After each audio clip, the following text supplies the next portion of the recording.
जय श्री कृष्ण. अध्याय 10 विभूती योग. श्री भगवान म्हणाले, हे महाबाहो, आणखीही माझे परम रहस्यमय आणि प्रभावयुक्त म्हणणे ऐक, जे मी अतिशय प्रेमी अशा तुला तुझ्या हितासाठी सांगणार आहे. माझी उत्पत्ती अर्थात लीलेने प्रगट होणे ना देव जाणार ना महर्षी, कारण मी सर्व प्रकारे देवांचे व महर्षींचे आदिकारण आहे. जो मला वास्तविक जन्मरहित अनादी आणि लोकांचा महान ईश्वर असे तत्वतः जाणतो, तो मनुष्यात ज्ञानी असणारा सर्व पापांपासून मुक्त होतो.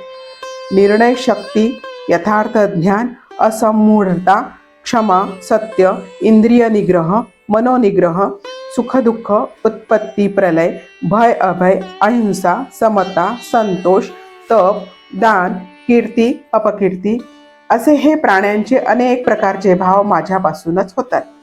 7 महर्षी, त्यांच्याही पूर्वी असणारे 4 सनकादिक, तसेच स्वयंभूव इत्यादी 14 मनू हे माझ्या ठिकाणी भाव असलेले सर्वच माझ्या संकल्पाने उत्पन्न झाले आहेत.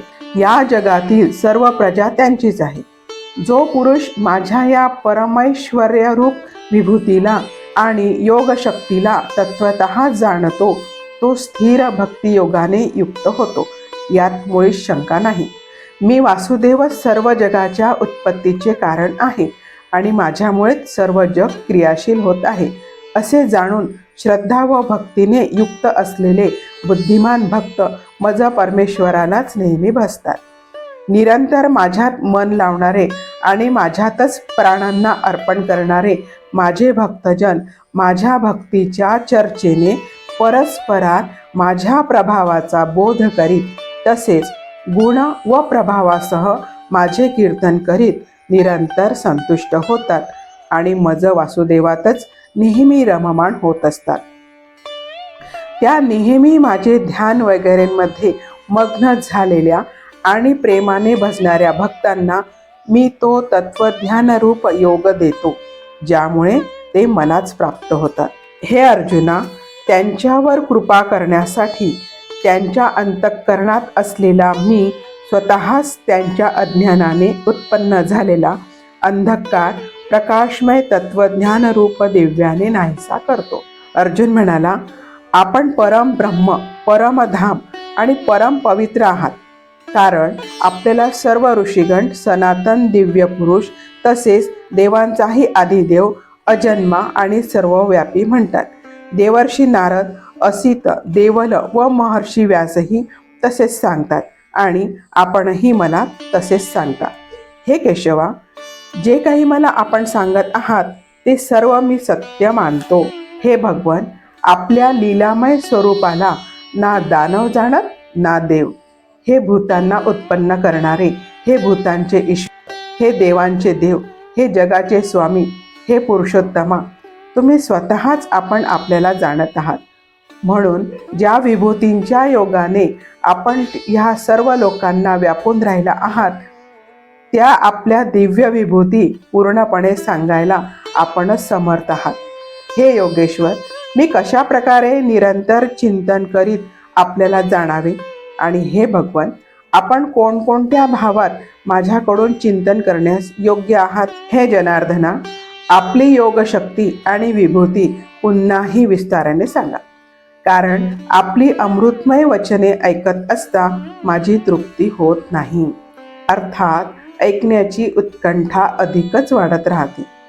श्री भगवान म्हणाले, हे कुरुश्रेष्ठा, आता मी ज्या माझ्या दिव्य विभूती आहेत त्या मुख्य अशा तुला सांगेन, कारण माझ्या विस्ताराला शेवट नाही. हे अर्जुना, मी सर्व भूतांच्या हृदयात असलेला सर्वांचा आत्मा आहे. तसेच सर्व भूतांचा आदी, मध्य आणि अंतही मीच आहे. अदितीच्या 12 पुत्रांपैकी विष्णू मी, ज्योतींमध्ये किरणांनी युक्त सूर्य मी आहे. 49 वायुदेवतांचे तेज आणि नक्षत्रांचा अधिपती चंद्र मी आहे. वेदात सामवेद मी आहे. देवात इंद्र आहे. इंद्रियांमध्ये मन आहे आणि भूत प्राण्यांमधील चेतना म्हणजे जीवनशक्ती मी आहे. 11 रुद्रांमध्ये शंकर मी आहे आणि यक्ष व राक्षसांमध्ये धनाचा स्वामी कुबेर आहे. मी 8 वसूंमधला अग्नी आहे आणि शिखरे असणाऱ्या पर्वतांमध्ये सुमेरू पर्वत आहे. पुरोहितांमध्ये मुख्य बृहस्पती मला समज. हे पार्था, मी सेनापतींमधला स्कंद आणि जलाशयांमध्ये समुद्र आहे. मी महर्षींमध्ये भृगू आणि शब्दांमध्ये एक अक्षर अर्थात ओंकार आहे. सर्व प्रकारच्या यज्ञांमध्ये जपयज्ञ आणि स्थिर राहणाऱ्यांमध्ये हिमालय पर्वत मी आहे. सर्व वृक्षात पिंपळ आणि देवर्षींमध्ये नारद मुनी, गंधर्वामध्ये चित्ररथ आणि सिद्धांमध्ये कपिल मुनी मी आहे.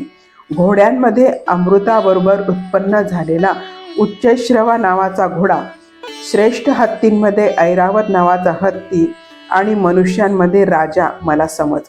मी शस्त्रांमध्ये वज्र आणि गायीमध्ये कामधेनू आहे. शास्त्रोक्त रीतीने प्रजोत्पत्तीचे कारण कामदेव आहे आणि सर्पामध्ये सर्पराज वासुकी मी आहे. मी नागांमध्ये शेषनाग आणि जलचरांचा अधिपती वरुणदेव आहे आणि पितरांमध्ये अर्यमा नावाचा पितर आणि शासन करणाऱ्यांमध्ये यमराज मी आहे. मी दैत्यांमध्ये प्रल्हाद आणि गणना करणाऱ्यांमध्ये समय आहे. तसेच पशूंमध्ये मृगराज सिंह आणि पक्ष्यांमध्ये मी गरुड आहे. मी पवित्र करणाऱ्यात वायू आणि शस्त्रधाऱ्यात श्रीराम आहे. तसेच माशात मगर आहे आणि नद्यात भागीरथी गंगा आहे. हे अर्जुना, सृष्टीचा आदी आणि अंत तसेच मध्यही मी आहे. मी विद्यातील ब्रह्मविद्या आणि परस्पर वाद करणाऱ्यांमध्ये तत्वनिर्णयासाठी केला जाणारा वाद आहे. मी अक्षरातील अकार आणि समासांपैकी द्वंद्व आहे. अक्षय काल म्हणजेच कालाचाही महाकाल तसेच सर्व बाजूने तोंडे असलेला विराट स्वरूप सर्वांचे धारण पोषण करणाराही मीच आहे. सर्वांचा नाश करणारा मृत्यू आणि उत्पन्न होणाऱ्यांच्या उत्पत्तीचे कारण मी आहे.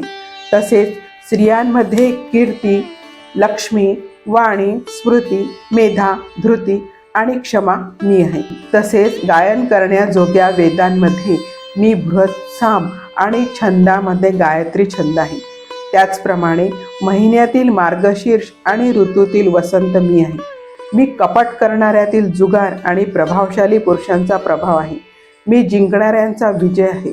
निश्चयी लोकांचा निश्चय आणि सात्विक पुरुषांचा सात्विक भाव आहे. वृष्णीवंशीयांमध्ये वासुदेव अर्थात मी स्वतः तुझा मित्र, पांडवांमध्ये धनंजय म्हणजेच तू, मुनींमध्ये वेदव्यास आणि कवींमध्ये शुक्राचार्य कवीही मीच आहे. दमन करणाऱ्यांचा दंड म्हणजे दमन करण्याची शक्ती मी आहे. विजयाची इच्छा करणाऱ्यांची नीती मी आहे. गुप्त ठेवण्यासारख्या भावांचे रक्षक मौन आणि ज्ञानवानांची तत्वज्ञान मीच आहे. आणि हे अर्जुना, जे सर्व भूतांच्या उत्पत्तीचे कारण तेही मीच आहे. कारण असे चराचरातील एकही भूत नाही की जे माझ्याशिवाय असेल. हे परंतपा, माझ्या दिव्य विभूतींचा अंत नाही. हा विस्तार तर तुझ्यासाठी थोडक्यात सांगितला. जी जी ऐश्वर्ययुक्त, कांतियुक्त आणि शक्तियुक्त वस्तू आहे ती ती तू माझ्या तेजाच्या अंशाचीच अभिव्यक्ती समज. किंवा हे अर्जुना, हे फार फार जाणण्याची तुला काय प्रयोजन आहे? मी या संपूर्ण जगाला आपल्या योग शक्तीच्या केवळ एका अंशाने धारण करून राहिलो आहे. जय श्री कृष्ण.